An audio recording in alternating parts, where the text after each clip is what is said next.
So hi everybody, this is the video lecture 3 on gravitation unit. So in the previous lecture you have studied Kepler's laws, 3 types of Kepler's laws, that is law of areas, law of orbits and law of periods. So ಅದಕ್ಕಿಂತ ಮುಂಚೆ universal law of gravitation ನೋಡಿದ್ರಿ, definition for capital ಜಿನ ನೋಡ್ತಾ ಹೋದ್ರಿ. So ಇನ್ನು ಮುಂದಕ್ಕೆ ನಾವು ಏನು ಸಿಲೆಬಸ್ನಲ್ಲಿ ಓದ್ತಾ ಹೋಗ್ತೀವಿ, it's all concern to earth. Okay, so first complete universe ಬಗ್ಗೆ ನೋಡೋದ್ವಿ, ಅಲ್ಲಿ ಕೆಲವು ಲಾಸ್ಗಳನ್ನ ಮತ್ತು ಕೆಲವು ಥಿಯರಮ್ಸ್ಗಳನ್ನ. ಈಗ ಕೆಲವು ಕಾನ್ಸೆಪ್ಟ್ಸು ಅರ್ತ್ ಬಗ್ಗೆ ಕಾನ್ಸಂಟ್ರೇಟ್ ಮಾಡ್ತಾ ಹೋಗೋಣ, ಆಮೇಲೆ ಆ ಎರಡನ್ನು ಕೂಡ ಕ್ಲಬ್ ಮಾಡ್ತಾ ಹೋಗೋಣ. Okay, so first in this class let us study gravitation related to earth. Okay, so first ಈಗ ನೀವು ಅಬ್ಸರ್ವ್ ಮಾಡ್ಕೊತಾ ಬನ್ನಿ. ಇಲ್ಲಿ I will give just one example ಕೊಡ್ತಾ ಹೋಗ್ತೀನಿ. ಈಗ ಇಲ್ಲಿ let us consider this is of an earth. Okay, so ಇದನ್ನ ಏನಂತ ಕನ್ಸಿಡರ್ ಮಾಡ್ತೀರಾ? ಅರ್ತ್ ಅಂತ ಕನ್ಸಿಡರ್ ಮಾಡ್ತೀರಾ, which has an radius of R E. Okay, capital R E, that is the radius of the earth. Which has a mass of M E, that is of mass of the earth. Okay, so ಇಲ್ಲಿ radius of the ಅರ್ತ್ನ R E ಅಂತ ತಗೋಣ, mass of the earth ಅಂತ ತಗೋಣ M E ಅಂತ ತಗೋಣ. Okay, ಈಗ say for example ನಾನು ಇಲ್ಲಿ ನಿಂತಿದ್ದೀನಿ ಅಂತ ಅನ್ಕೊತಾ ಹೋಗಿ, ಈಗ ಒಂದು ಆಬ್ಜೆಕ್ಟ್ನ ಮೇಲ್ಗಡೆ ಥ್ರೋ ಮಾಡ್ತು ಅಂತ ಹೇಳಿದ್ರೆ ಅದು ವಾಪಸ್ ಎಲ್ಲಿಗೆ ಬೀಳ್ತಾ ಹೋಗುತ್ತೆ? ಅರ್ತ್ ಮೇಲೇ ವಾಪಸ್ ಬೀಳುತ್ತೆ ಅಲ್ವಾ? S or no? ಸೊ ಒಂದು ಆಬ್ಜೆಕ್ಟ್ನ ಥ್ರೋ ಮಾಡಿದ್ರೆ ವಾಪಸ್ ಎಲ್ಲಿಗೆ ಬೀಳಬೇಕದು? ಅರ್ತ್ ಮೇಲೇ ಬೀಳ್ತಾ ಹೋಗಬೇಕು. ಏನಕ್ಕಿದು? ಇಟ್ ಈಸ್ ಡ್ಯೂ ಟು ಯಾವುದರಿಂದ ಅಂತ ಹೇಳಿದ್ರೆ gravitational force of the earth. ಹೌದಲ್ವಾ? So gravitational force of the earth ಏನು ಮಾಡ್ತಾ ಹೋಗುತ್ತೆ? ಈ ಒಂದು ಆಬ್ಜೆಕ್ಟ್ನ ಅಟ್ರಾಕ್ಟ್ ಮಾಡ್ತಾ ಹೋಗುತ್ತೆ. ಈಗ ಥಿಂಕ್ ಮಾಡ್ತಾ ಹೋಗಿ. So let us take this is of N initial point ಅಂತ ಅನ್ಕೊತಾ ಹೋಗೋಣ. ಈ ಇನಿಷಿಯಲ್ ಪಾಯಿಂಟಿಂದ ಯಾವುದೋ ಒಂದು ಪಾಯಿಂಟಿಂದ ಇನ್ನೊಂದು ಪಾಯಿಂಟ್ಗೆ ಮೂವ್ ಆಯಿತು ಅಂತ ಹೇಳಿದ್ರೆ ಡಿಸ್ಟೆನ್ಸ್ ವೇರಿ ಆಗೋಯ್ತಾ? ಅಲ್ಲಿ ಡಿಸ್ಟೆನ್ಸು ವೇರಿ ಆಯಿತು ಅಂತ ಹೇಳಿದ್ರೆ ಇಂಡೈರೆಕ್ಟಾಗಿ ಏನು ವೇರಿ ಆಗ್ತಾ ಹೋಗುತ್ತೆ? ವೆಲಾಸಿಟಿ ಯಾವುದೋ ಸ್ಪೀಡಲ್ಲಿ ಹೋಗಿರುತ್ತೆ ಅಂತ ಅರ್ಥ. ಸೊ ಆ ವೆಲಾಸಿಟಿ ಬಂತು ಅಂತ ಹೇಳಿದ್ರೆ ಫೈನಲ್ ಆಗಿ ಏನು ಬರ್ತಾ ಹೋಗಬೇಕು? ಆಕ್ಸಲರೇಷನ್ ಬರ್ತಾ ಹೋಗಬೇಕು. ಹೌದಲ್ವಾ? ಸೊ ಅಲ್ಲಿಗೆ ಒಂದು ಆಬ್ಜೆಕ್ಟ್ನ ಥ್ರೋ ಮಾಡ್ತಾ ಇದ್ದೀನಿ ಅಂತ ಹೇಳಿದ್ರೆ ಥ್ರೋ ಮಾಡಿ ವಾಪಸ್ ಬರ್ತಾ ಇದೆ. ಎಷ್ಟು ಆಕ್ಸಲರೇಷನ್ ಬರ್ತಾ ಇದೆ ಅಂತ ಹೇಳಿದ್ರೆ let us consider it is of ಏನು ಆಕ್ಸಲರೇಷನ್ ಅಲ್ಲಿ ಬರ್ತಾ ಇದೆ ಅಂತ ಅನ್ಕೊಳ್ಳಿ. ಈ ಆಕ್ಸಲರೇಷನ್ ಯಾವುದರಿಂದ ಕಾರಣ ಅಂತ ಹೇಳಿದ್ರೆ it is due to gravitational force of the earth. So ಈ ಆಕ್ಸಲರೇಷನ್ನ ನಾವು ಏನಂತ ಕರಿತೀವಿ ಅಂತ ಹೇಳಿದ್ರೆ it is of acceleration due to gravity, which is represented by small letter G ಇಂದ ರೆಪ್ರೆಸೆಂಟ್ ಮಾಡ್ಕೊತಾ ಹೋಗಬೇಕು. ನೋಡಿ, ನಿಮಗೆ ಸ್ಟಾರ್ಟಿಂಗ್ ಕ್ಲಾಸಲ್ಲಿ ಹೇಳಿದ್ದೆ capital G is different from small letter G. Okay, so capital G is of universal gravitational constant, but small letter G it is of a acceleration due to gravity. ಗೊತ್ತಾಗ್ತಿದೆ ಅಲ್ವಾ ಹೇಳ್ತಾ ಇರೋದು? ಹಾಗಾದ್ರೆ what is the meaning of acceleration due to gravity? Okay, so ಈಗಿಲ್ಲಿ definition ಬರೀತಾ ಹೋಗ್ತೀನಿ, observe ಮಾಡ್ಕೊತಾ ಬನ್ನಿ. So acceleration due to gravity which is represented by ಅಂತ ತಗೊಂತೀನಿ ಅಂತ ಹೇಳಿದ್ರೆ ಜಿ, ಸ್ಮಾಲ್ ಲೆಟರ್ ಜಿ ಅಂತ ತಗೊಂತೀನಿ. ಏನದು? The acceleration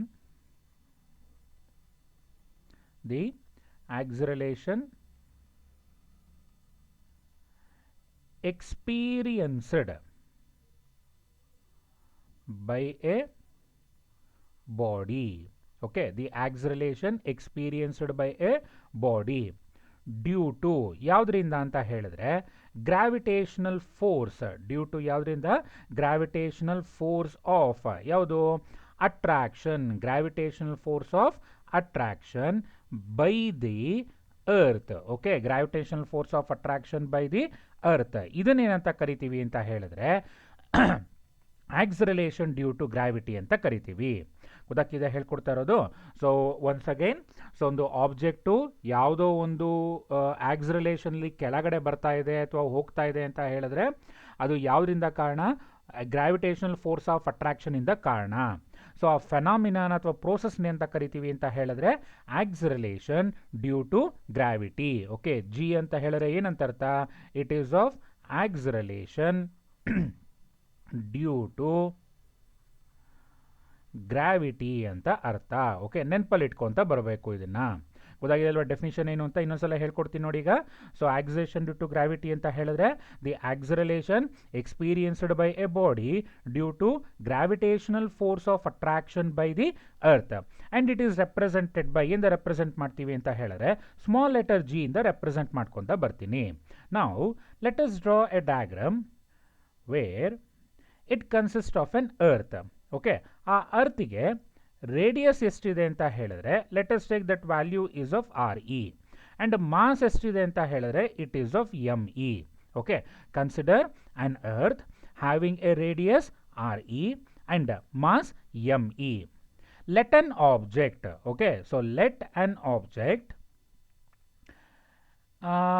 on the surface of the earth having a mass small letter m. Okay, ಒಂದು ಆಬ್ಜೆಕ್ಟ್ ಇದೆ, ಆ ಆಬ್ಜೆಕ್ಟ್ ಎಲ್ಲಿದೆ ಅಂತ ಹೇಳಿದ್ರೆ ಸರ್ಫೇಸ್ ಆಫ್ ದಿ ಅರ್ತ್ ಮೇಲಿದೆ, ಅದಕ್ಕೆ ಮಾಸ್ ಎಷ್ಟಿದೆ ಅಂತ ಹೇಳಿದ್ರೆ ಎಮ್ ಇದೆ ಅಂತ ಅನ್ಕೋಣ. ಗೊತ್ತಾಗ್ತಿದೆ ಅಲ್ವಾ ಹೇಳ್ತಾ ಇರೋದು? ಈಗ ಇದಕ್ಕೂ ಕೂಡ ಮಾಸ್ ಇದೆ, ಇದಕ್ಕೂ ಕೂಡ ಮಾಸ್ ಇದೆ, ಹಾಗಾದರೆ ಅವೆರಡರ ಮಧ್ಯೆ ಗ್ರಾವಿಟೇಷನಲ್ ಫೋರ್ಸ್ ಬರಲೇಬೇಕು ಅಲ್ವಾ ಅಲ್ಲಿ. Then the force of attraction between the earth and the object which is given by F is equal to ಎಂತ ಬರಿಬೋದು? ಈಗ ಜನರಲ್ ಆಗಿ ಫಾರ್ಮುಲಾ ಏನಪ್ಪ, F is equal to G M one M two divided by R square ಅಂತ ಹೇಳ್ತೀರಾ ಅಲ್ವಾ ಅಲ್ಲಿ. ಹಾಗೆ ಈಗ ಎಮ್ ಒನ್ ಅಂತ ಹೇಳಿದ್ರೆ mass of the first object. Mass of the first object ಯಾವುದು? It is of mass of the earth. Mass of the second object ಯಾವುದು? It is of small letter M divided by what is the distance between these two. The distance between these two ಅಂತಂದರೆ ಸೆಂಟರಿಂದ ತಗೊತಾ ಹೋಗ್ತೀರಾ, ಈ ಪಾಯಿಂಟ್ಗೂ ಮತ್ತು ಇಲ್ಲಿಗೂ distance ಅಂತ ಹೇಳಿದ್ರೆ it is of R E square ಅಂತ ಹಾಕೊತ ಬರಬೇಕು. ಓಕೆನಾ? ಸೊ ನೋಡ್ಕೊಳ್ಳಿ, relation between capital G and small letter ಜಿನ ಡಿರೈವ್ ಮಾಡೋದಕ್ಕೆ ಹೊರಟಿದ್ದೀವಿ ನಾವೀಗ. ಸೊ ಅದರಲ್ಲಿ ಸ್ಮಾಲ್ ಲೆಟರ್ ಜಿ ಅಂತ ಹೇಳಿದ್ರೆ ಏನಂತ ಅರ್ಥ? Acceleration due to gravity. The acceleration experienced by a body due to gravitational force of attraction by the earth is known as acceleration due to gravity. So ಈ ಡಯಾಗ್ರಾಮ್ನ ಬರಿಬೇಕು. ಡಯಾಗ್ರಾಮ್ನ ಬರೆದಾದ್ಮೇಲೆ ಏನಂತ ಎಕ್ಸ್ಪ್ಲೇನ್ ಮಾಡ್ತೀರಾ? Consider an earth having a mass me and radius re.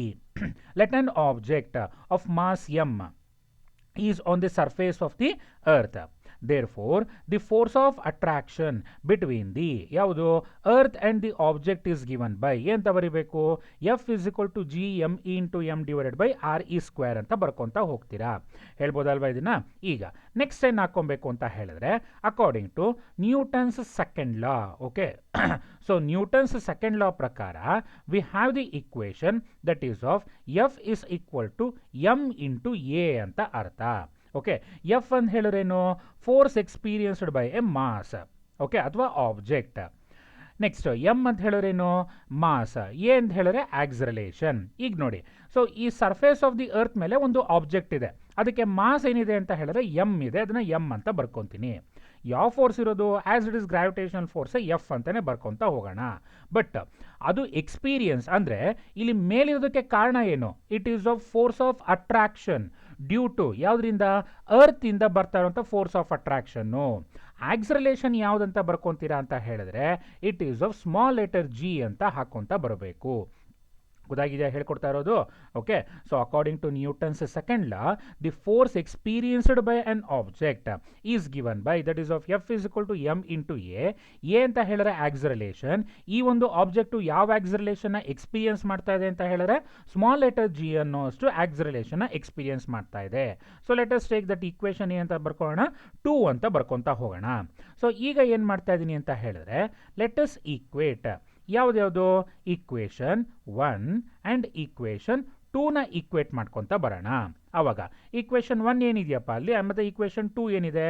So M into G is equal to capital G into M E into small letter M divided by R E square ಅಂತ ಬರಿಬೋದಪ್ಪ ಅಲ್ಲಿ. ಈಗ ಇಲ್ಲಿ consider ಮಾಡಿರೋ ಪ್ರಕಾರ ಈ M ಅಂದರೆ ಏನು? Mass of the object.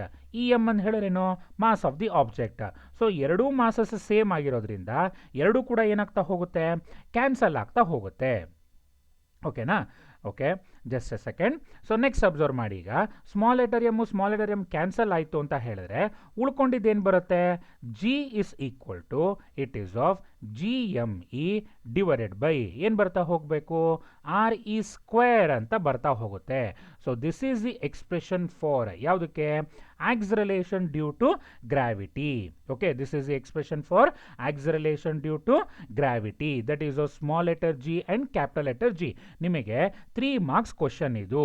Okay, obtain the relation between capital G and small G ಅಂತ 3 marks ಕ್ವಶನ್ ಕೇಳ್ತಾರೆ. ಆಗ ಫಸ್ಟ್ ಏನು ಬರೀಬೇಕು?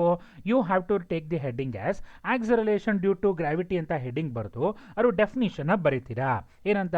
The acceleration experienced by a body due to gravitational force of attraction by the earth. Next ಲೈನಲ್ಲಿ ಆ ಡಯಾಗ್ರಾಮ್ನ ಬರೀಬೇಕು. ಡಯಾಗ್ರಾಮ್ನ ಬರೆದಾದ್ಮೇಲೆ ಏನು ಮಾಡ್ತಾ ಹೋಗ್ತೀರಾ? Explanation. Consider an earth having a radius of RE and a mass ME. Let an object of mass M is placed on the surface of the earth. Therefore, the force of attraction between the earth and the object is given by ಏನು ಬರ್ಕೊಬೇಕು? F is equal to G into ME into M divided by RE square. Let us call that equation 1. Next ಲೈನಲ್ಲಿ ತಗೊಂತಾ ಹೋಗ್ತೀರಾ. According to Newton's second law, the force experienced by an object is given by ಏನಂತ ಬರೀಬೇಕು? F is equal to M into A ಅಂತ ಹಾಕೊಂತೀರಾ. Wear A ಬದಲು ಏನು substitute ಮಾಡಬೇಕು? ಜಿ ಅಂತ ಸಬ್ಸ್ಟಿಟ್ಯೂಟ್ ಮಾಡಿ call that as equation 2. Substituting equation ಅಥವಾ ಈಕ್ವೇಟ್ ಈಕ್ವೇಷನ್ 1 and 2 ಮಾಡಿದ್ವಿ ಅಂತ ಹೇಳಿದ್ರೆ M G is equal to G M E into M divide by R E square ಬರುತ್ತೆ. So small letter M cancel ಆದರೆ G is equal to G M E divide by ಏನಂತ ಬರ್ಕೊಬೇಕು? R E square ಅಂತ ಬರ್ಕೊತಾ ಹೋಗಬೇಕು. ಗೊತ್ತಾಗಿದೆ ಅಲ್ವಾ ಹೇಳ್ಕೊಡ್ತಾ ಇರೋದು ಇದು? Yes or no? Okay, so ಒಂದು ಸಲ ಅಬ್ಸರ್ವ್ ಮಾಡಿ, it's a very very important. ಈಗ ಈ ಈಕ್ವೇಷನ್ನ ಏನು ಮಾಡೋಣ ಅಂತ ಹೇಳಿದ್ರೆ ಅನಲೈಸ್ ಮಾಡ್ತಾ ಬರೋಣ. ಓಕೆ, ಸೊ ಈಕ್ವೇಷನ್ನ ಅನಲೈಸ್ ಮಾಡಬೇಕಾದ್ರೆ again let us consider the earth having a radius RE and mass is of ME. Let an object of mass M is placed on the surface of the earth. So ಈಗ ನಿಮಗೆ ಇಲ್ಲಿ blue ಲೈನಲ್ಲಿ ಒಂದು ಮಾರ್ಕಿಂಗ್ಸ್ನ ತೋರಿಸಿದ್ದೀನಿ. ಅದನ್ನ ತೋರಿಸ್ಬಿಟ್ಟು ಏನಂತ ಹಾಕಿದ್ದೀವಿ ಅಂತ ಹೇಳಿದ್ರೆ ಗ್ರಾವಿಟೇಷನಲ್ ಫೀಲ್ಡ್ ಅಂತ ಹಾಕೊಟ್ಟ ಬರ್ದಿದ್ದೀನಿ. ಹೌದಲ್ವಾ? ಸೊ ಏನದು ಗ್ರಾವಿಟೇಷನಲ್ ಫೀಲ್ಡ್ ಅಂತ ಹೇಳಿದ್ರೆ ಇಲ್ಲಿ ಅಬ್ಸರ್ವ್ ಮಾಡ್ಕೊತಾ ಹೋಗಬೇಕು. In detail study gravitational field ಮುಂದಕ್ಕಿದೆ, ಹೇಳ್ಕೊಡ್ತೀನಿ. ಸದ್ಯಕ್ಕೆ ಇಲ್ಲಿಗೆ ಮಾತ್ರ ಅರ್ಥ ಮಾಡ್ಕೊತಾ ಬರೋಣ. ಈಗ ನೋಡ್ರಪ್ಪ, ಇಲ್ಲಿ ಒಂದು ಮ್ಯಾಗ್ನೆಟ್ ಇದೆ ಅಂತ ಅನ್ಕೊಂತ ಬನ್ನಿ. Okay, so this is of a north pole and this is of a south pole ಅಂತ ಅನ್ಕೊಂತ ಬರೋಣ. ಓಕೆ, ಸೊ ಈ ಮ್ಯಾಗ್ನೆಟ್ನಲ್ಲಿ ನೀವು ಇಲ್ಲೊಂದು ಏನು ಮಾಡ್ತೀರಾ ಅಂತ ಹೇಳಿದ್ರೆ ನೈಲ್ನ ಪ್ಲೇಸ್ ಮಾಡ್ತೀರಾ ಅಂತ ಅನ್ಕೋಣ. ಓಕೆ, ಸೊ ಅವಾಗಿದು ಅಟ್ರಾಕ್ಟ್ ಆಗುತ್ತಾ? 100% ಆಗೋದಿಲ್ಲ. ಸೊ ಅದೇ ನೈಲನ್ನ ಇಲ್ಲಿ ಪ್ಲೇಸ್ ಮಾಡ್ತೀರಾ ಅಂತ ಅನ್ಕೋಣ, ಮತ್ತೆ ಅಟ್ರಾಕ್ಟ್ ಆಗುತ್ತಾ? ಎಲ್ಲೋ ಒಂದು ಚೂರು ಮೂಮೆಂಟ್ ಬರ್ಬೋದೇನೋ, ಬಟ್ ಡೌಟು. ಅದೇ ನೀವೇನಾದರೂ ಇಲ್ಲಿ ಪ್ಲೇಸ್ ಮಾಡಿದ್ರಿ ಅಂತ ಹೇಳಿದ್ರೆ 100% ನೈಲ್ ಏನಾಗ್ತಾ ಹೋಗುತ್ತೆ? ಅಟ್ರಾಕ್ಟ್ ಆಗುತ್ತೆ. ಯಾಕೆ ಅಂತ ಹೇಳಿದ್ರೆ ಈ ಒಂದು ಮ್ಯಾಗ್ನೆಟಿಕ್ ಫೀಲ್ಡ್ ಆಫ್ ಲೈನ್ಸನ್ನು, ಈ ಒಂದು ಫೀಲ್ಡ್ ಆಫ್ ಲೈನ್ಸು ಇಲ್ಲಿ ತನಕ ಇರುತ್ತೆ ಅಂತ ಅರ್ಥ. ಹಾಗಾದರೆ ಈ ಡಿಸ್ಟೆನ್ಸ್ನ ಏನಂತ ಕರಿತೀವಿ ಅಂತ ಹೇಳಿದ್ರೆ we will call that one as A magnetic field ಅಂತ ಕರಿತಾ ಹೋಗ್ತೀವಿ. ಓಕೆನಾ? ಸೊ ಆ ಫೀಲ್ಡ್ ಒಳಗಡೆ ಏನಿರಬೇಕು? ಒಂದು ಆಬ್ಜೆಕ್ಟ್ನ ಹಾಕಿದರೆ ನೈಲ್ನ ಹಾಕಿದ ತಕ್ಷಣ ಅದು ಎಕ್ಸ್ಪೀರಿಯನ್ಸ್ ಮಾಡಬೇಕು ಫೋರ್ಸನ್ನು. ಓಕೆ, ಯಾವಾಗ ಎಕ್ಸ್ಪೀರಿಯನ್ಸ್ ಮಾಡುತ್ತೆ ಆವಾಗ ಮಾತ್ರ ಆ ಡಿಸ್ಟೆನ್ಸ್ ಅಂತ ಕರಿತೀವಿ ಫೀಲ್ಡ್ ಅಂತ ಕರಿತಾ ಹೋಗ್ತೀವಿ. ಈಗ ಇಲ್ಲೂ ಅಷ್ಟೇ, ಒಂದು ಆಬ್ಜೆಕ್ಟ್ನೇನೋ ನಾವು ಇಲ್ಲಿ ಪ್ಲೇಸ್ ಮಾಡಿದ್ವಿ ಅಂತ ಹೇಳಿದ್ರೆ ಈ ಒಂದು ಆಬ್ಜೆಕ್ಟು ಅರ್ತ್ನ ಅಟ್ರಾಕ್ಟ್ ಮಾಡೋದಿಲ್ಲ ಯಾವುದೇ ಕಾರಣಕ್ಕೂ. ಓಕೆ, ಏಕೆ? ಗ್ರಾವಿಟೇಷನಲ್ ಫೀಲ್ಡ್ನ ಒಳಗಡೆ ಇಲ್ಲ. ಓಕೆ, ಸೊ ನಾವೇನಾದರೂ ಒಂದು ಆಬ್ಜೆಕ್ಟ್ನ ಇಲ್ಲಿ ಪ್ಲೇಸ್ ಮಾಡಿದ್ವಿ ಅಂತ ಹೇಳಿದ್ರೆ ಗ್ರಾವಿಟೇಷನಲ್ ಫೋರ್ಸು ಈ ಒಂದು ಆಬ್ಜೆಕ್ಟ್ ಮೇಲೆ ಎಕ್ಸ್ಪೀರಿಯನ್ಸ್ ಮಾಡ್ತಾ ಹೋಗುತ್ತೆ. ಆವಾಗ ಈ ಒಂದು ಆಬ್ಜೆಕ್ಟ್ ಯಾವುದ್ರೊಳಗಡೆ ಇದೆ ಅಂತ ಕರಿತೀವಿ? ಗ್ರಾವಿಟೇಷನಲ್ ಫೀಲ್ಡ್ನ ಒಳಗಡೆ ಇದೆ ಅಂತ ಕರಿತಾ ಹೋಗ್ತೀವಿ. ಓಕೆ, ಸೊ ಇಷ್ಟು ಅರ್ಥ ಮಾಡ್ಕೊಳ್ರಪ್ಪ ಸಾಕು. ಕಂಪ್ಲೀಟಾಗಿ ಗ್ರಾವಿಟೇಷನಲ್ ಫೀಲ್ಡ್ ಬಗ್ಗೆ ಇನ್ ಡೀಟೇಲ್ ಸ್ಟಡಿ ಮುಂದಕ್ಕಿದೆ, ಇಲ್ಲಿ ಅರ್ಥ ಮಾಡ್ಕೋಣ. ಸೊ ಗ್ರಾವಿಟೇಷನಲ್ ಫೀಲ್ಡ್ ಒಳಗಿದ್ರೆ ಮಾತ್ರ ಆ ಒಂದು ಆಬ್ಜೆಕ್ಟ್ನು force of attraction due to ಅರ್ತ್ನ ಎಕ್ಸ್ಪೀರಿಯನ್ಸ್ ಮಾಡುತ್ತೆ, ಇಲ್ಲ ಅಂತ ಹೇಳಿದ್ರೆ ಮಾಡೋದಿಲ್ಲ. ಓಕೆ, ಆ ಸ್ಪೇಸ್ನ ಏನಂತ ಕರಿಬೇಕು ನೀವು? ಗ್ರಾವಿಟೇಷನಲ್ ಫೀಲ್ಡ್ ಅಂತ ಕರಿತಾ ಹೋಗಬೇಕು. The space where an object experiences the gravitational force of attraction due to the earth. ಆ ಸ್ಪೇಸ್ನ ಏನಂತ ಕರಿಬೇಕು ನೀವು? ಗ್ರಾವಿಟೇಷನಲ್ ಫೀಲ್ಡ್ ಅಂತ ಕರಿತಾ ಹೋಗಬೇಕು. ಸೊ ಈಗ relation between capital G a ಮತ್ತು ಸ್ಮಾಲ್ ಜಿ ಏನು ಅಂತ ಗೊತ್ತಾಯಿತು. ಏನದು? G is equal to G M E divided by R E square ಅಂತ ಗೊತ್ತಾಯಿತು. ಈಗ we know the values of all the terms in the RHS, that is of capital G value ಗೊತ್ತಿದೆ ನಿಮಗೆ, mass of the earth ಮತ್ತು radius of the earth ಎಷ್ಟಿದೆ ಅಂತ ಹೇಳ್ತೀನಿ, ಆವಾಗ ಸ್ಮಾಲ್ ಲೆಟರ್ G ಎಷ್ಟಿದೆ ಅಂತ ಕ್ಯಾಲ್ಕುಲೇಟ್ ಮಾಡ್ಕೊತ ಬರೋಣ. ಓಕೆನಾ? So first small letter G is equal to capital G value ಏನು ಅಂತ ಹೇಳಿದ್ರೆ ಇಟ್ ಈಸ್ 6.67 ಇಂಟು 10⁻⁻11. ಹೌದಲ್ವಾ? ಹೇಳ್ಕೊಟ್ಟಿದ್ದೀನಿ ಆಲ್ರೆಡಿ ಇದನ್ನ. Next mass of the earth value ಏನು ಅಂತ ಹೇಳಿದ್ರೆ ಇಟ್ ಈಸ್ 6 ಇಂಟು 10⁻26 kg. ಅದನ್ನು ಸಬ್ಸ್ಟಿಟ್ಯೂಟ್ ಮಾಡೋಣ. ಫಸ್ಟು ಏನು 6.67 into 10⁻11 multiplied by 6 into 10⁻24 divided by radius of the earth value ಎಷ್ಟೀಗ it is 64 into 10⁵ meter. Okay, so R ನೀವು ನೆನಪಲ್ಲಿ ಇಟ್ಕೊತಾ ಬನ್ನಿ ಇದನ್ನ, it can be written as 6400 kilometer ಅಂತಾದರೂ ಬರಿತಾ ಹೋಗ್ಬೋದು. ಓಕೆನಾ? ಅಥವಾ 64 ಇಂಟು 10⁵ ಮೀಟರ್ ಅಂತಾದರೂ ಕರಿತಾ ಹೋಗ್ಬೋದು. ನೆನಪಲ್ಲಿ ಇಟ್ಕೊಳ್ಳಿ ಇದನ್ನ, ಏಕೆಂದರೆ ಎರಡೂ ವ್ಯಾಲ್ಯೂಸು ಬೇಕೇ ಬೇಕು ನಿಮಗೆ. ರೇಡಿಯಸ್ ಆಫ್ ದಿ ಅರ್ತ್ ಎಷ್ಟು ಅಂತ ಹೇಳಿದ್ರೆ 6400 kilometre, it is of general version, ಅಥವಾ 64 ಇಂಟು 10⁵ ಮೀಟರ್ ಅಂತ ಕರಿತಾ ಬರಬೇಕು. ಗೊತ್ತಾಗಿದೆ ಅಲ್ವಾ? ಈಗ ನೆಕ್ಸ್ಟ್ ಪಾಯಿಂಟು ಅದನ್ನು ಸಬ್ಸ್ಟಿಟ್ಯೂಟ್ ಮಾಡೋಣ. ಸಬ್ಸ್ಟಿಟ್ಯೂಟ್ ಮಾಡಿ ವ್ಯಾಲ್ಯೂಸ್ ಎಲ್ಲ ಕ್ಯಾಲ್ಕುಲೇಟ್ ಮಾಡಿದಾಗ you will get it is of 9.8 metre per second square ಅಷ್ಟು ವ್ಯಾಲ್ಯೂ ಬರ್ತಾ ಹೋಗುತ್ತೆ. ಆಕ್ಸಲೇಷನ್ಗೆ unit is of meter per second square. So ಅದನ್ನೇ ಇಲ್ಲೂ ಕೂಡ ಹಾಕೊಂತ ಬರ್ತೀರಾ. So small letter G value ಎಷ್ಟು ಬರುತ್ತೆ? It is of 9.8 metre per second square. So this is the value of acceleration due to gravity on the surface of the earth. ಮರಿಬೇಡಿ, ಒಂದೊಂದು ಪ್ಲಾನೆಟ್ಗೆ ಒಂದೊಂದು ಥರ ಇರ್ತಾ ಹೋಗುತ್ತೆ. ಏನಕ್ಕೆ ಸರ್ ಅಂತ ಹೇಳಿದ್ರೆ ಈಗ ಅದ್ರ ಬಗ್ಗೆ ಡಿಸ್ಕಷನ್ ತಗೊಂತ ಹೋಗೋಣ. So we know that G is equal to GME divided by RE square. ಹೌದಲ್ವಾ? What is this G? Capital G is of a constant value. Therefore, I can write it as G is proportional to ಎಂತ ಬರ್ಕೊಬೋದು? ME divided by RE square ಅಂತ ಬರಿಬೋದಲ್ವಾ ಅಲ್ಲಿ? That is of G is proportional to ಏನಾಗುತ್ತೆ? ME divided by RE square. So ನಿಮಗೆ question ಯಾವ ರೀತಿ ಕೇಳ್ತಾನೆ ಅಂತ ಹೇಳಿದ್ರೆ on what factors does the acceleration due to gravity depends? Okay, that is the acceleration due to gravity depends upon the mass of the earth and radius of the earth ಅಂತ ಹೇಳ್ತಾ ಹೋಗಬೇಕು. Okay, so acceleration due to gravity depends upon the mass of the earth. Okay, ಯಾವ ರೀತಿ? directly proportional and inversely proportional to square of the radius of the earth. Inversely proportional to square of the radius of the earth. Okay, very very important question. That is of on what factors does the acceleration due to gravity depends. ಏನಂತ ಬರೀತೀರಾ answer? We know that G is equal to GME divided by RE square. Therefore, since capital G is a universal gravitational constant, therefore G is proportional to ಏನಾಗುತ್ತೆ? ME divided by RE square. That is the acceleration due to gravity depends upon the mass of the earth, that is of directly proportional, and radius of the earth, that is of inversely proportional to square of the radius of the earth ಅಂತ ಹೇಳ್ತಾ ಹೋಗಬೇಕು. ಗೊತ್ತಾಗಿದೆ ಅಲ್ವಾ ಇದು ಅಲ್ಲಿ? Yes or no? Okay, so ನೀವೀಗ ಪಾಯಿಂಟ್ನ ಏನು ಎಕ್ಸ್ಪ್ಲೈನ್ ಮಾಡಬೇಕು ಇಲ್ಲಿ ಅಂತ ಹೇಳಿದ್ರೆ ಒಂದೇ ಒಂದು ಕ್ವಶನ್ ಅನಲೈಸ್ ಮಾಡ್ತಾ ಬರೋಣ. ಸೊ ಏನದು ಕ್ವಶನ್ನು ಅಂತ ಹೇಳಿದ್ರೆ ಲೆಟ್ ಅಸ್ ಕನ್ಸಿಡರ್ ಇದನ್ನು ಸರ್ಫೇಸ್ ಆಫ್ ದಿ ಅರ್ತ್ ಅಂತ ಕನ್ಸಿಡರ್ ಮಾಡ್ತಾ ಹೋಗಿ, ಅಥವಾ ನಿಮ್ಮ ಮಾಡಿ ಮೇಲಿದ್ದೀರಾ ಅಂತ ಅನ್ಕೊತ ಬರೋಣಪ್ಪ. Okay, so let us take here there is a okay, so ಇಲ್ಲಿ ಒಂದು ಏನಾದ್ರು ಒಂದು ಮಾಡಿ ಮೇಲೆ ನಿಂತಿದ್ದೀರಾ ಅಂತ ಅನ್ಕೊಡ್ರಪ್ಪ, ಇದು ಸುಮ್ಮನೆ ನಿಮ್ಮ ಮನೆ ಅಂತಾನೆ ಅನ್ಕೊತ ಹೋಗಿ. ಓಕೆ, ಸೊ ಒಂದು ಮನೆ ಮೇಲೆ ನೀವು ಇಲ್ಲಿ ನಿಂತಿದ್ದೀರಾ ಅಂತ ಅನ್ಕೊತ ಬರೋಣ. ಓಕೆ, ಇಲ್ಲಿ ಈ ಪಾಯಿಂಟಿಂದ ಏನು ಮಾಡ್ತೀರಾ ಅಂತ ಹೇಳಿದ್ರೆ ಒಂದು 1 kg ಆಬ್ಜೆಕ್ಟ್ ಇದೆ, ಇನ್ನೊಂದು 10 kg ಆಬ್ಜೆಕ್ಟ್ ಇದೆ ಅಂತ ಅನ್ಕೋಣ. ಓಕೆನಾ? ಇಲ್ಲಿಗೆ ಇದು surface of the earth. Okay, ಇದು ಏನಂತ ಕರಿಬೇಕು ನೀವು? ಸರ್ಫೇಸ್ ಆಫ್ ದಿ ಅರ್ತ್ ಅಂತ ಕರಿಬೇಕು. ಈಗ ಎರಡನ್ನು ಒಟ್ಟಿಗೆ ಡ್ರಾಪ್ ಮಾಡಿದಾಗ ಯಾವುದು ಬೇಗ ಬೀಳುತ್ತೆ ಕೆಳಗಡೆ? ಓಕೆ, ಇದಕ್ಕೆ ಆನ್ಸರ್ ಈಗ ನೀವೇ ಮಾಡ್ತಾ ಹೋಗಬೇಕು. ಓಕೆ, ಅಂದರೆ ಯಾವುದು ಬೇಗ ಬೀಳುತ್ತೆ ಅಂತ ಹೇಳಿದ್ರೆ ಯಾವ್ದು ಆಕ್ಸಲರೇಷನ್ ಜಾಸ್ತಿ ಇದೆ ಅಂತ ಕೇಳ್ತಾ ಇದ್ದೀನಿ. ಓಕೆ, ಸೊ 3 ಆಪ್ಷನ್ಸ್ ಆಗ್ಬೋದು. ಏನು? ಫಸ್ಟ್ ಬೀಳುವಂಥದ್ದು 1 kg ಬೀಳ್ಬೋದು, ಅಥವಾ ಫಸ್ಟ್ ಬೀಳುವಂಥದ್ದು 10 kg ಬೀಳ್ಬೋದು, ಅಥವಾ 3 ಒಟ್ಟಿಗೆ ಬೀಳ್ತಾ ಹೋಗ್ಬೋದು. ಸಾರಿ, 2 ಕೂಡ ಒಟ್ಟಿಗೆ ಬೀಳ್ಬೋದು, 1 kg ಮತ್ತು 10 kg. ಈ ಮೂರಲ್ಲಿ ಆಪ್ಷನ್ಸ್ ಯಾವುದು ಅಂತ ನೀವೇ ಹೇಳಬೇಕು ಮತ್ತು ರೀಸನ್ ಕೂಡ ಹೇಳಬೇಕು. ಓಕೆ, ಏನು, when an object of 1 kg and 10 kg simultaneously dropped from the top of the building, which one will reach first? Either it is of 1 kg or it is of 10 kg. ಯಾವುದು ಬೇಗ ಬೀಳುತ್ತೆ ಅಂತ ಹೇಳಬೇಕು ನಮಗೆ. Okay, so answer class lecture ಆದಮೇಲೆ ಹೇಳ್ತೀರಾ ನೀವೇನ ಇದನ್ನು? Okay, right.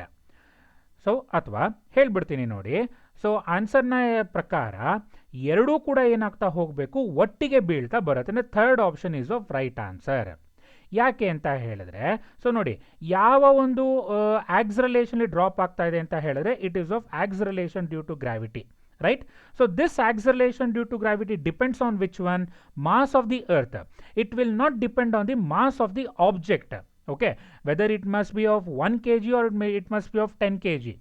Mass of the earth ಯಾವ್ದು ಬೇಕಾ, sorry, mass of the object ಎಷ್ಟು ಬೇಕಾನ ಇರಲಿ, ಬಟ್ ನಾವೇನೋ ಥ್ರೋ ಮಾಡಿದ್ವಿ ಮೇಲ್ಗಡೆಯಿಂದ ಅಂತ ಹೇಳಿದ್ರೆ ಎರಡೂ ಕೂಡ ಏನಾಗ್ತಾ ಹೋಗಬೇಕು, ಸೈಮಲ್ಟೇನಿಯಸ್ ಆಗಿ ರೀಚ್ ಆಗ್ತಾ ಹೋಗಬೇಕು.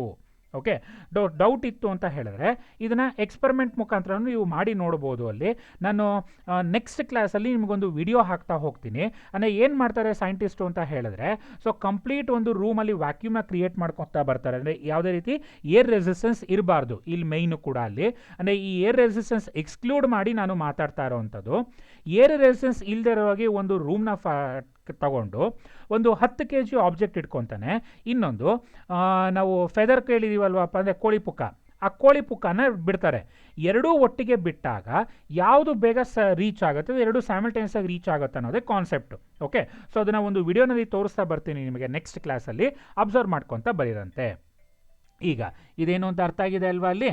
S or no? Okay, so ಇನ್ನೊಂದ್ಸಲ ಹೇಳ್ಕೊಡ್ತೀನಿ. Acceleration due to gravity. So what is the meaning of acceleration due to gravity? The acceleration experienced by a body due to gravitational force of attraction of the earth, and this one is given by, that is a small letter g is equal to capital G into me divided by re square, and this acceleration due to gravity will depends upon the mass of the earth and radius of the earth. It will not depends upon the mass of an object, and it has a standard value that is of 9.8 meter per second square ಅನ್ನೋಷ್ಟು value ಇರ್ತಾ ಹೋಗುತ್ತೆ. ಗೊತ್ತಾಗಿದೆಯಾ ಇದೇನು ಅಂತ ಅಲ್ಲಿ? ಈಗ next concept, it is a very very very important. ಏನದು concept ಅಂತ ಹೇಳಿದ್ರೆ ನೋಡಿ, so let us take this is of an earth. Okay, ಹಾಂ, ಸೊ ಒಂಚೂರು ಹೆಂಗೆಂಗೋ ಹೋಯ್ತು, ಪರವಾಗಿಲ್ಲ, ಕನ್ಸಿಡರ್ ಮಾಡಿ ಇದನ್ನು ಅರ್ತ್ ಅಂತ ಅಲ್ಲಿ. ಸೊ ಈ ಅರ್ತ್ನಲ್ಲಿ ಇದು ಸರ್ಫೇಸ್ ಆಫ್ ದಿ ಅರ್ತ್. ಆ ಸರ್ಫೇಸ್ ಆಫ್ ದಿ ಅರ್ತ್ ಹತ್ರ ಎಷ್ಟು gravitation acceleration due to gravity ಇರುತ್ತೆ ಅಂತ ಹೇಳಿದ್ರೆ it is of 9.8 metre per second square ಅಷ್ಟು ವ್ಯಾಲ್ಯೂ ಇರುತ್ತೆ ಅಂತ ಅನ್ಕೊತಾ ಹೋಗೋಣ. ಓಕೆನಾ? ಹಾಗೆ ಒಂದು ಆಬ್ಜೆಕ್ಟ್ ಹಿಂಗೆ ಮೇಲ್ ಹೋಗಿ ವಾಪಸ್ ಬಂತು, ಯಾವ ಆಕ್ಸಲೇಷನಲ್ಲಿ ಡ್ರಾಪ್ ಆಯಿತು ಅಂತ ಹೇಳಿದ್ರೆ it is of 9.8 metre per second square. ಓಕೆನಾ? ಸೊ ಏನಕ್ಕೆ ವ್ಯಾಲ್ಯೂ ಬರ್ತಾ ಇದೆ ಅಂತ ಹೇಳಿದ್ರೆ it is of force of attraction from the earth. ಹೌದಲ್ವಾ? ಈಗ ಫೋರ್ಸ್ ಆಫ್ ಅಟ್ರಾಕ್ಷನ್ ಯಾವಾಗ ಕಡಿಮೆ ಆಗ್ತಾ ಹೋಗುತ್ತೆ ನಿಮಗೆ ಆಲ್ರೆಡಿ ಹೇಳ್ಕೊಟ್ಟಿದ್ದೀನಿ ನಾನು ಇದನ್ನ ಅಲ್ಲಿ. ಅಂದರೆ ಈ ಪಾಯಿಂಟ್ ಅಂತ ಕನ್ಸಿಡರ್ ಮಾಡೋಣ ಅಂತ ಹೇಳಿದ್ರೆ ಗ್ರಾವಿಟೇಷನಲ್ ಫೀಲ್ಡ್ ಅಂತ ಕನ್ಸಿಡರ್ ಮಾಡ್ತಾ ಹೋಗೋಣ. ಈಗ ಒಂದು ಆಬ್ಜೆಕ್ಟು ಹಾಗೇ ಮೇಲ್ ಹೋದ ಅಂತ ಅನ್ಕೋಣ. Do you know the sky diving? ಗೊತ್ತಿದೆ ಅಲ್ವ ಅಲ್ಲಿ? ಸೊ ಸ್ಕೈ ಡೈವಿಂಗ್ ಏನು ಮಾಡ್ತಾರೆ ಅಂತ ಹೇಳಿದ್ರೆ ಯಾವುದೊಂದು ಹೆಲಿಕಾಪ್ಟ್ರಲ್ಲಿ ಹೋಗ್ಬಿಟ್ಟು ಡ್ರಾಪ್ ಆಗ್ತಾರೆ. ನಾವೇನಾದರೂ ಮಾಡಿ ಮೇಲಿಂದ ಬಿದ್ವಿ ಅಂತ ಹೇಳಿದ್ರೆ ಏಕ್ದಮ್ ಕೆಳಗಡೆ ಹೋಗಿ ಬಿದ್ದಿರ್ತೀವಿ. ಆದರೆ ಸ್ಕೈ ಡೈವಿಂಗ್ ಮಾಡಿದಾಗ ಅಲ್ಲೇ ಸ್ವಲ್ಪ ತೇಲ್ತಾ ಇರ್ತೀವಿ ಅಲ್ವ ನಾವಿಲ್ಲಿ. ಸೊ ಯಾಕೆ ಸರ್ ಇದೆಲ್ಲ ಅಂತ ಹೇಳಿದ್ರೆ ಕೆಲವು ಕಾನ್ಸೆಪ್ಟ್ನ ಅನಲೈಸ್ ಮಾಡಿದ್ಮೇಲೆ ನಿಮಗೆ ಅರ್ಥ ಆಗ್ತಾ ಬರುತ್ತೆ. ಓಕೆನಾ? ಅಲ್ಲಿಗೆ ಜಸ್ಟ್ ಥಿಂಕ್ ಮಾಡಿ, ಈ ಪಾಯಿಂಟಲ್ಲಿ ಇಟ್ಟ ಇಲ್ಲಿ ಒಂದು ಆಬ್ಜೆಕ್ಟ್ ಇದೆ ಅಂತ ಹೇಳಿದ್ರೆ ಅಟ್ರಾಕ್ಷನ್ ಫೋರ್ಸ್ ಏನಾಗುತ್ತೆ? ಜಾಸ್ತಿ ಇರುತ್ತೆ. ಅದೇ ಒಂದು ಆಬ್ಜೆಕ್ಟ್ ಇಲ್ಲಿಗೆ ಹೋಯ್ತು ಅಂತ ಹೇಳಿದ್ರೆ ಗ್ರಾವಿಟೇಷನಲ್ ಫೋರ್ಸ್ ಆಫ್ ಅಟ್ರಾಕ್ಷನ್ ಏನಾಗ್ತಾ ಹೋಗುತ್ತೆ? ಕಡಿಮೆ ಆಗ್ತಾ ಬರುತ್ತೆ. ಅದೇ ಒಂದು ಆಬ್ಜೆಕ್ಟ್ ಇಲ್ಲಿತ್ತು ಅಂತ ಹೇಳಿದ್ರೆ ಇನ್ನೂ ಕೂಡ ಏನಾಗ್ತಾ ಹೋಗಬೇಕು? ಕಡಿಮೆ ಆಗ್ತಾ ಹೋಗಬೇಕು. ಸೊ ನಾವೀಗ ಏನು ಅನಲೈಸ್ ಮಾಡೋದಕ್ಕೆ ಹೊರಟಿದ್ದೀವಿ ಅಂತ ಹೇಳಿದ್ರೆ acceleration due to gravity will be varied when an object moves above the surface of the earth at a height. ಅದನ್ನು ಅನಲೈಸ್ ಮಾಡೋದಕ್ಕೆ ಹೊರಟಿದ್ದೀವಿ. ಏನಾಗುತ್ತೆ ಆಕ್ಸಲರೇಷನ್ ಡ್ಯೂ ಟು ಗ್ರಾವಿಟಿ ಮೇಲ್ ಹೋಗ್ತಾ ಹೋಗ್ತಾ ಹೋಗ್ತಾ ಏನಾಗುತ್ತೆ? ಓಕೆನಾ? ಈಗ ಅನಲೈಸ್ ಮಾಡ್ತಾ ಬರೋಣ ಅದನ್ನು. ಸೊ ಅದನ್ನು ಅನಲೈಸ್ ಮಾಡಬೇಕು ಅಂತ ಹೇಳಿದ್ರೆ so let us consider an earth having a radius RE and mass is of ME ಅಂತ ತಗೊಂತಾ ಬರ್ತೀನಿ. ಓಕೆ, ಸೊ ಫಸ್ಟ್ ಏನ ಕನ್ಸಿಡರ್ ಮಾಡಿದ್ದೀನಿ ನಾನಲ್ಲಿ, consider an earth of radius RE and mass ME. Let an object, ಒಂದು object ಇದೆ, moves above the surface of earth. Okay, moves above the surface of earth at a height ಎಷ್ಟು ಅಂತ ಹೇಳಿದ್ರೆ h ಅಂತ ಅನ್ಕೊಂತ ಬರೋಣ. ಓಕೆನಾ, ಸೊ ಒಂದು ಆಬ್ಜೆಕ್ಟ್ ಇದೆ, ಆ ಆಬ್ಜೆಕ್ಟು ಮೇಲ್ ಹೋಗ್ತಾ ಇದ್ದಾನೆ, ಎಷ್ಟು ಮೇಲ್ ಹೋಗ್ತಾ ಇದ್ದಾನೆ ಅಂತ ಹೇಳಿದ್ರೆ h ಅನ್ನೋಷ್ಟು ಮೇಲ್ ಹೋಗ್ತಾ ಇದ್ದಾನೆ ಅಂತ ಅನ್ಕೊಂತ ಬರೋಣ. ಈಗ ನಾವೇನು ಕ್ಯಾಲ್ಕುಲೇಟ್ ಮಾಡಬೇಕು ಅಂತ ಹೇಳಿದ್ರೆ acceleration due to gravity at 2 different points. One, it is of on the surface of the earth, that is of G ಅಂತ ರೆಪ್ರೆಸೆಂಟ್ ಮಾಡ್ತೀನಿ. And another one, acceleration due to gravity at a height h, that is of represented by gh. ನಾವೀಗ ಏನು derive ಮಾಡಬೇಕು, ಇವೆರಡಕ್ಕೆ derivation ಅಂದರೆ expression derive ಮಾಡ್ತಾ ಹೋಗಬೇಕು. ಅಂದರೆ G ವ್ಯಾಲ್ಯೂಗೂ G ಹೆಚ್ ವ್ಯಾಲ್ಯೂಗೂ difference ಏನು ಬರ್ತಾ ಹೋಗುತ್ತೆ, ಅಥವಾ ಎರಡೂ ಸೇಮ್ ಇರುತ್ತಾ, ಜಿ ಜಾಸ್ತಿ ಇದ್ದು ಜಿ ಹೆಚ್ ಕಡಿಮೆ ಇರುತ್ತಾ, ಅಥವಾ ಜಿ ಹೆಚ್ ಜಾಸ್ತಿ ಇದ್ದು ಜಿ ಕಡಿಮೆ ಇರುತ್ತಾ, ಅದನ್ನು ಅನಲೈಸ್ ಮಾಡೋದಕ್ಕೆ ಹೊರಟಿದ್ದೀವಿ ನಾವೀಗ. ಸೊ ಇದಕ್ಕೆ ಕ್ವಶನ್ ಯಾವ ರೀತಿ ಕೇಳ್ತಾನೆ ಅಂತ ಹೇಳಿದ್ರೆ, obtain an expression for acceleration due to gravity when an object moves above the surface of the earth ಅಂತ ಕ್ವಶನ್ ಕೇಳ್ತಾ ಹೋಗ್ತಾನೆ. ಆವಾಗ ನೀವು ಈ ಡಯಾಗ್ರಾಮ್ನ ಫಸ್ಟ್ ಬರೀತಾ ಹೋಗಬೇಕು. ಏನಿದೆ ಡಯಾಗ್ರಾಮ್ ಪ್ರಕಾರ ಅಲ್ಲಿ, so consider an earth of radius RE and mass ME. ಬರಿಬೋದಷ್ಟನ್ನ, the acceleration due to gravity on the surface of the earth ಅಂದರೆ ಈ ಪಾಯಿಂಟಲ್ಲಿ. ಓಕೆ, ಸೊ ದಿ ಆಕ್ಸಲರೇಷನ್, ನಾನು ಬರೀ ACC ಅಂತ ಬರ್ಕೊತೀನಪ್ಪ ಮುಂದಕ್ಕೆ, the acceleration due to gravity on the surface of the earth. Okay, the acceleration due to gravity on the surface of the earth which is given by small letter g. ಅದಕ್ಕೆ expression ಏನು ಬರೀಬೇಕು, g into ME divided by RE square ಅಂತ ಬರೀತಾ ಹೋಗ್ತೀರಾ. Let us call that equation as 1. ಆ equation ಅಂತ ಕರೆಯೋಣ, 1 ಅಂತ ಕರೆಯೋಣ. Let an object moves above the surface of the earth. ಈಗ ಎಲ್ಲಿಗೆ ಮೂವ್ ಆಗ್ತಾ ಇದ್ದಾನೆ, above the surface of the earth move ಆಗ್ತಾ ಹೋಗ್ತಾ ಇದ್ದಾರೆ. ಎಷ್ಟು ಡಿಸ್ಟೆನ್ಸ್ ಮೂವ್ ಆದ್ರು, ಹೆಚ್ ಅನ್ನೋಷ್ಟು ಡಿಸ್ಟೆನ್ಸು ಮೂವ್ ಆಗ್ತಾ ಹೋದ್ರು. Therefore the acceleration due to gravity, okay same expression ಬರುತ್ತೆ, the acceleration due to gravity on the, ಎಲ್ಲಿ, ಅಟ್ ಎ ಹೈಟ್ ಹೆಚ್ ಅಂತ ಬರೀಬೇಕು. The acceleration due to gravity at a height H is given by ಅಂತ ಬರ್ಕೊಬೇಕು, G H ಅಂತ ಬರ್ಕೊಬೇಕು, which is equal to G is of a same. Okay, ನೋಡ್ಕೊಳ್ಳಿ, ಒಂದು object ಇಲ್ಲಿಂದ ಇಲ್ಲಿಗೆ ಹೋಗಿದ ತಕ್ಷಣ ಮಾಸ್ ಆಫ್ ದಿ ಅರ್ತ್ ಏನಾದ್ರು ವೇರಿ ಆಗುತ್ತಾ, ಇಲ್ಲ. ಯಾಕೆ, ಮಾಸ್ ಆಫ್ ದಿ ಅರ್ತ್ ತುಂಬ ಜಾಸ್ತಿ ಇದೆ, ಆದರೆ ಆಬ್ಜೆಕ್ಟ್ನ ಮಾಸು ತುಂಬ ಕಡಿಮೆ ಇದೆ, ಯಾವುದೇ ಕಾರಣಕ್ಕೂ ವೇರಿಯೇಷನ್ ಆಗೋದಿಲ್ಲ. ಅದಕ್ಕೆ ME ಅಂತಲೇ ಬರ್ಕೊತೀನಿ. But what is this RE, that is the radius of the earth.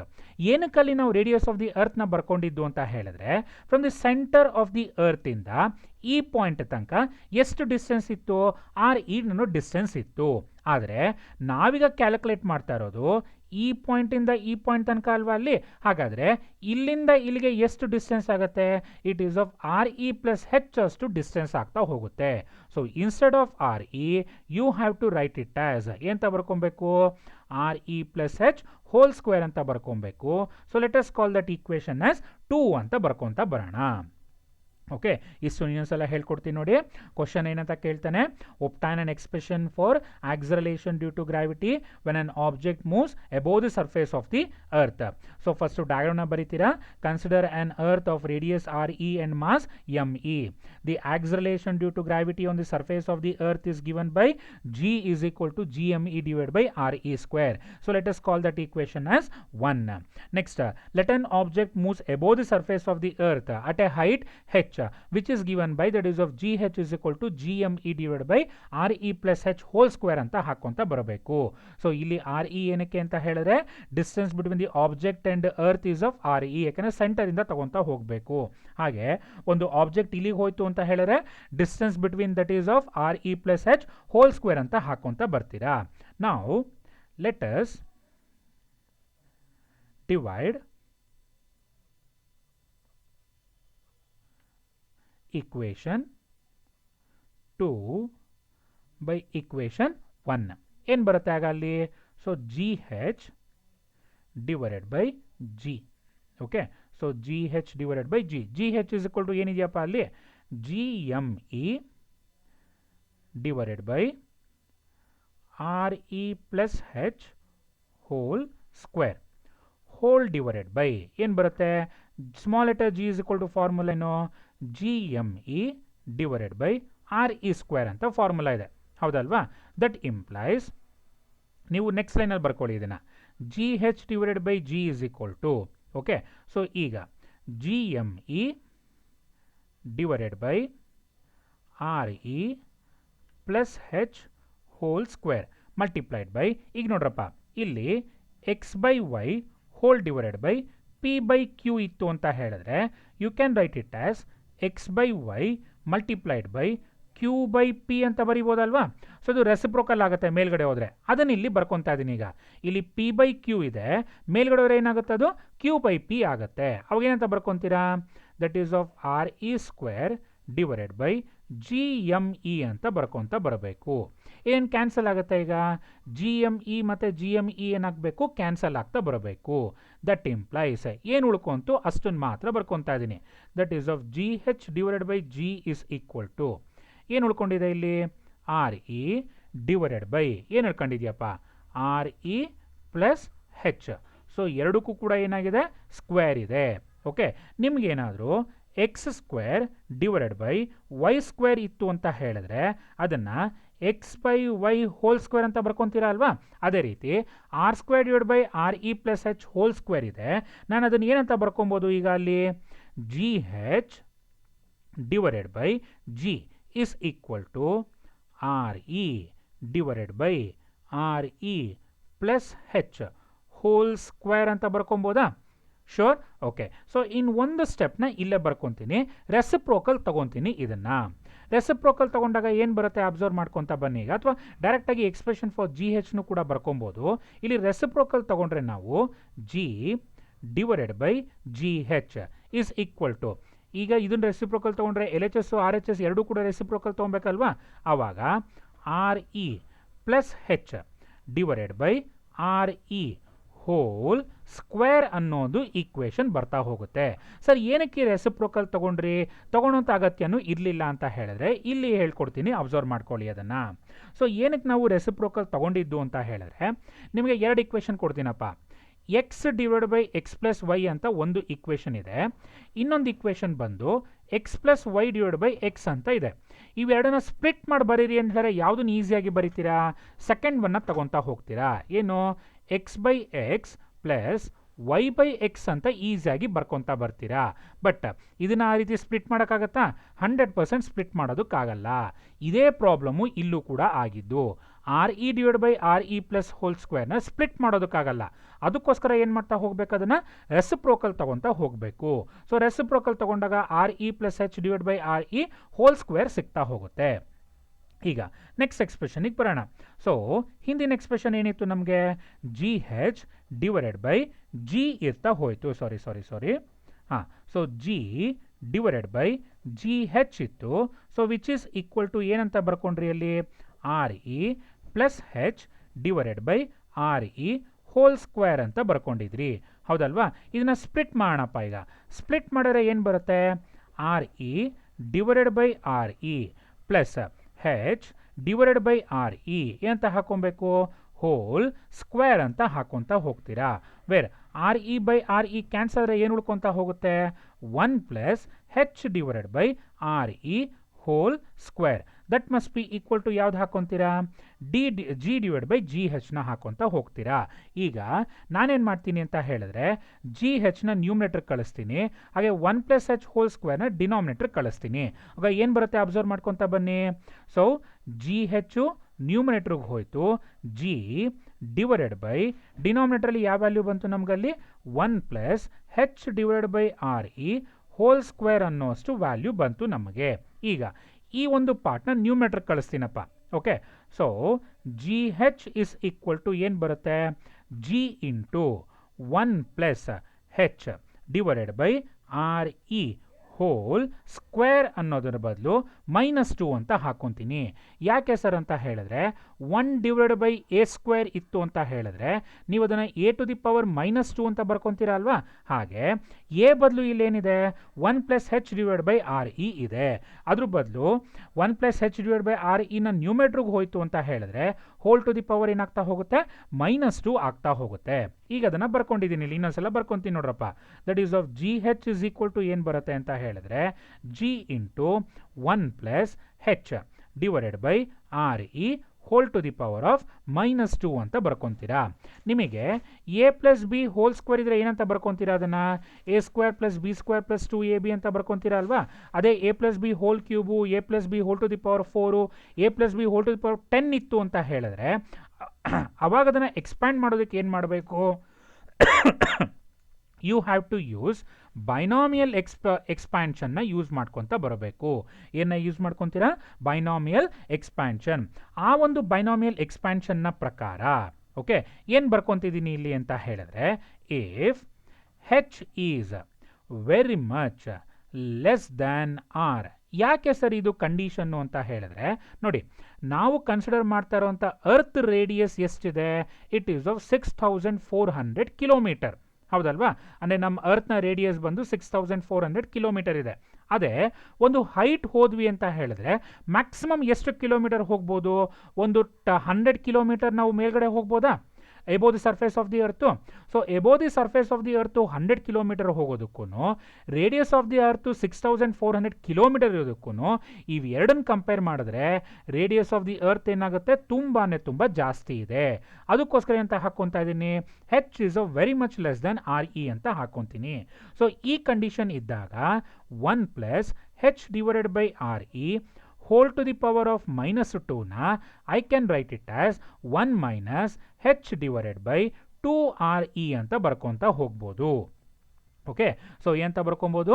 1 plus H whole H divide by R E whole to the power of -2 ಇತ್ತು ಅಂತ ಹೇಳಿದ್ರೆ ಅದನ್ನು sorry 1 plus H divide by 2re ಅಂತ ಬರ್ಕೊಬೋದು. ಯಾವಾಗ H is of very much less than R E.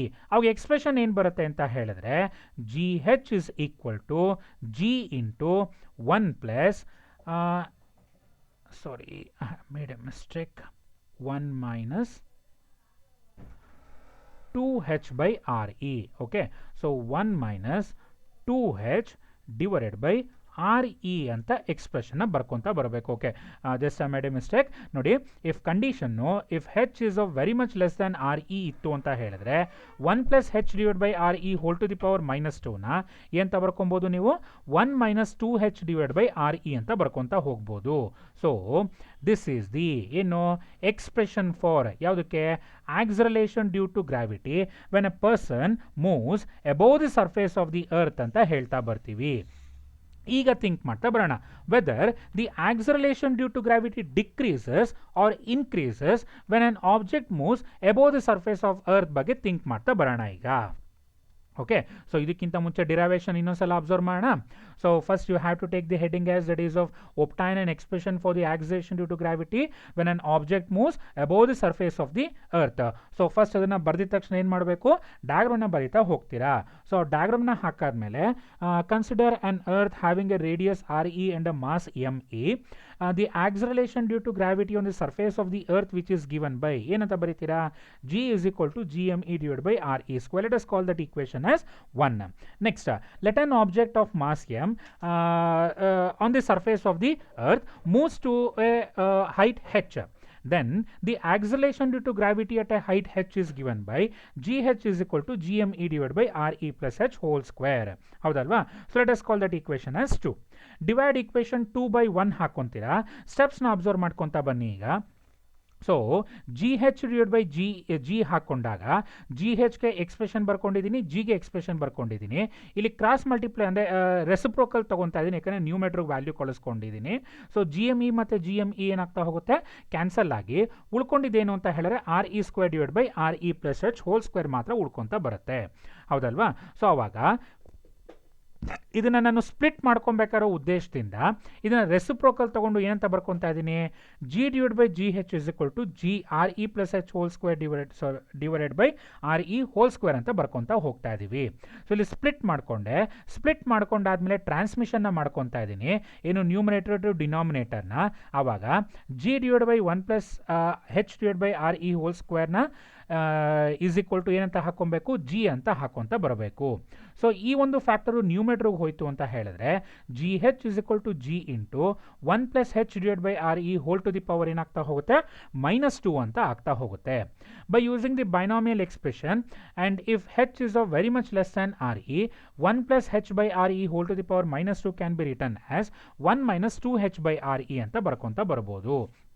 Therefore G H is equal to ಏನಾಗ್ತಾ ಹೋಗುತ್ತೆ, G into 1 - 2h divide by R E ಅಂತ ಎಕ್ಸ್ಪ್ರೆಷನ್ನ ತಗೊತಾ ಹೋಗ್ತೀರಾ. ಗೊತ್ತಾಗಿದೆ ಅಲ್ವಾ ಡಿರೈವೇಷನ್ನು? ನಾವು we have to analyse what happens to acceleration due to gravity when it moves above the surface of the earth. Okay, so ಒಂದು ಡಾರ್ಕ್ ಅಂತ ಹೇಳಿದ್ರೆ ರೆಡ್ ತಗೊತಾ ಹೋಗೋಣ. ಇಲ್ಲಿ ಅನಲೈಸೇಷನ್ನ ಮಾಡ್ತೀನಿ, ಅಬ್ಸರ್ವ್ ಮಾಡ್ಕೊತ ಬನ್ನಿ. ಓಕೆ, ಈಗ ನೋಡ್ರಪ್ಪ ಸೇಮ್ ಎಕ್ಸ್ಪ್ರೆಷನ್ನ ತಗೋಣ. So let us take G H is equal to G into 1 - 2h divided by R E. If H is equal to 0, ಹಾಗಾದರೆ ಏನಂತ ಅರ್ಥ, ಹೆಚ್ ಇಸ್ ಈಕ್ವಲ್ ಟು 0 ಇದೆ ಅಂತ ಹೇಳಿದ್ರೆ ಸರ್ಫೇಸ್ ಮೇಲೆ ಆಬ್ಜೆಕ್ಟ್ ಇದೆ ಅಂತ ಅರ್ಥ, ಹೌದಲ್ವಾ? ಆವಾಗ G H is equal to G into 1 - 0 ಅಂತ ಬರ್ಕೊಬೋದಾ, ಯಾಕಂದರೆ ಹೆಚ್ ಜಾಗದಲ್ಲಿ 0 ಹಾಕ್ಕೊಂತೀರಾ. ಸೊ 1 - 0 ಬರ್ತದೆ. That implies G H is equal to 9.8 metre per second square ಬರುತ್ತೆ, ಹೌದಲ್ವಾ? So metre per second square. Next, if height H is equal to, ಸುಮ್ಮನೆ ತಗೊತೀನಿ, let's take it is of 10 kilometre ಅಷ್ಟು ಹೋಗ್ತಾ ಇದ್ದೀವಿ ಅಂತ ಅನ್ಕೋಣ. ಎಷ್ಟು ಹೋಗ್ತಾ ಇದ್ದೀವಿ, 10 ಕಿಲೋಮೀಟರ್. ಆವಾಗ ಜಿ ಹೆಚ್ನ ಕ್ಯಾಲ್ಕುಲೇಟ್ ಮಾಡಿದ್ರೆ ಜಿ ಇಂಟು 1 - 0 ಬದಲು ಒಂದು ಯಾವುದೋ ಒಂದು ವ್ಯಾಲ್ಯೂ ಬಂದೇ ಬರುತ್ತೆ ಅಲ್ವಾ ಅಲ್ಲಿ ನಿಮಗೆ. ಸೊ ಯಾವ ರೀತಿ ಕ್ಯಾಲ್ಕುಲೇಟ್ ಮಾಡಬೇಕು ಅದನ್ನು, 2 ಇಂಟು 10 ಇಂಟು ಕಿಲೋ ವ್ಯಾಲ್ಯೂ ಎಷ್ಟು, 10 to the power 3 divide by R E value ಎಷ್ಟು, 6400 ಕಿಲೋಮೀಟರ್. ಸೊ 2 zeros ಮತ್ತು 2 zeros ಏನಾಗ್ತಾ cancel, 1 0 1 0 will also cancel, 2 1s 2 2s 2 3s 2 2s 0. Okay, so 1 divide by 320 ಬಂತು ಅಂತ ಹೇಳಿದ್ರೆ it will obtain a very small value, ಹೌದಲ್ವಾ? So let us take this value is nearly equivalent to ಎಷ್ಟು ಬರುತ್ತೆ ಅಂತ ಹೇಳಿದ್ರೆ 1.004 ಎಷ್ಟು ಬಂತು ಅಂತ ಅನ್ಕೋಣ. ಓಕೆ, ಸೊ ಹಾಗಾದರೆ 1 - 1.004 ಮಾಡಿದಾಗ ಯು ವಿಲ್ ಗೆಟ್ ಅರೌಂಡ್ 0.1996 ಬರುತ್ತೆ ಅಲ್ವಾ ಅಲ್ಲಿ. ಸೊ 0.996, ಸೊ ಈ ಕಂಪ್ಲೀಟ್ ವ್ಯಾಲ್ಯೂ ಎಷ್ಟು ಬರುತ್ತೆ ನಮಗೆ, 0.996 ವ್ಯಾಲ್ಯೂ ಬರುತ್ತೆ. ಸೊ ಆ ಒಂದು 0.996 ಮಲ್ಟಿಪ್ಲೈಡ್ ಬೈ 9.8, ಏಕೆ ಸ್ಮಾಲ್ ಲೆಟರ್ ಜಿ ವ್ಯಾಲ್ಯೂ ಎಷ್ಟಿದೆಯಪ್ಪ ಅಲ್ಲಿ. So it was of 9.8 multiplied by 0.996 ಅಂತ ಅನ್ಕೋಣ. So which is equal to 0.78 metre per second square ಬರ್ತಾ ಹೋಗುತ್ತೆ. ಅಂದರೆ ಬರೀ 10 ಕಿಲೋಮೀಟರ್ ಹೋಗಿದ ತಕ್ಷಣ 9.8 ಇದ್ದಿದ್ದು ಎಷ್ಟಾಯಿತು, 9.78 ವ್ಯಾಲ್ಯೂ ಆಯಿತು. ಹಾಗೆ if height is equal to ಒಂದು 100 ಕಿಲೋಮೀಟರ್ ಆಯಿತು ಅಂತ ಹೇಳಿದ್ರೆ ಮತ್ತೆ ಜಿ ಹೆಚ್ ವ್ಯಾಲ್ಯೂ ಎಷ್ಟಾಗ್ಬೋದು ಅಂತ ಹೇಳಿದ್ರೆ around it is of 9.862 metre per second square ಅಷ್ಟು ಆಗ್ತಾ ಹೋಗುತ್ತೆ ನಮಗೆ ವ್ಯಾಲ್ಯೂ. ಅಂದರೆ ಈಗ ಅಬ್ಸರ್ವ್ ಮಾಡಿ, ಹೈಟು ಇನ್ಕ್ರೀಸ್ ಆಗ್ತಾ ಆಗ್ತಾ acceleration due to gravity value ಏನಾಗ್ತಾ ಹೋಗ್ತಾ ಇದೆ, ಕಡಿಮೆ ಆಗ್ತಾ ಹೋಗ್ತಾ ಇದೆ, ಹೌದಲ್ವಾ? Therefore acceleration due to gravity decreases when an object moves above the surface of the earth. Surface of the earth ಇಂದ ಮೇಲೆ ಹೋಗ್ತಾ ಹೋಗ್ತಾ ಹೋಗ್ತಾ acceleration due to gravity value ಏನಾಗ್ತಾ ಬರುತ್ತೆ, ಕಡಿಮೆ ಆಗ್ತಾ ಬರುತ್ತೆ. ಅರ್ಥ ಇದೆ ಇಷ್ಟು ಏನು ಅಂತ ಅಲ್ಲಿ? ಶೋರ್? ಓಕೆ, ಸೊ ನೆಕ್ಸ್ಟು ಇದ್ರ ಮೇಲೆ ಕೆಲವು ಪ್ರಾಬ್ಲಮ್ಸ್ನ ನೋಡ್ತಾ ಬರೋಣ. ಸೊ ಪ್ರಾಬ್ಲಮ್ಸ್ನ ನೋಡೋಕ್ಕಿಂತ ಮುಂಚೆ ಫಾರ್ಮುಲಾಸ್ನ ಅಬ್ಸರ್ವ್ ಮಾಡ್ಕೊತ ಬನ್ನಿ. That is of G is equal to G M E divide by R E square. ಒಂದು ಫಾರ್ಮುಲಾನ ನೋಡಿದ್ವಿ. Okay, so G is equal to, just a second, G is equal to GME divided by RE square. Second one ಏನು, GH is equal to GM divided by RE plus H whole square. Okay na? Next, GH is equal to G into RE divided by RE plus H whole square. Derivation ಮಾಡಿದ್ವಿ ಅಲ್ವಾ ಅಲ್ಲಿ. So derivation ಮಾಡಿದಾಗ ನೀವು ಈ ರೀತಿ ಹಾಕ್ಕೊಂಡಿದ್ರಿ ಏನಂತ, GH divided by G is equal to RE divided by RE plus H whole square ಅಂತ ಒಂದು ಡಿರೈವೇಷನ್ ಮಾಡ್ಬೇಕಾದ್ರೆ ಫಾರ್ಮುಲಾ ಯೂಸ್ ಮಾಡಿದ್ವಿ. ಅದೇ ಫಾರ್ಮುಲಾನ ಇಲ್ಲಿ ಬಳಸ್ಕೊಂಡಿದ್ದಾರೆ. ಸೊ ಜಿನ ನ್ಯೂಮೆಟ್ರಿಗೆ ಹೋದಾಗ g H is equal to ಏನು ಬರ್ತಾ ಹೋಗುತ್ತೆ, G into r e divide by R E plus H whole square ಬರ್ತಾ ಹೋಗುತ್ತೆ. ಸೊ ನೆಕ್ಸ್ಟ್ ಒಂದು formula, if H is of very much less then R E ಇತ್ತು ಅಂತ ಹೇಳಿದ್ರೆ ಆವಾಗ you have to use the formula g H is equal to G into 1 minus 2h divide by R E ಅಂತ formula ಉಪಯೋಗಿಸ್ತಾ ಬರಬೇಕು. Okay, so this is of the fourth formula ಅಲ್ವಾ. Okay, so this one is of fourth one. So ಈ 4 ಫಾರ್ಮುಲಾಸ್ನ ನೆನಪು ಇಟ್ಕೊತಾ ಬನ್ನಿ. ಪ್ರಾಬ್ಲಮ್ಸ್ನ next video ಲೆಕ್ಚರಿಂಗಲ್ಲಿ ನೋಡ್ತಾ ಬರೋಣ.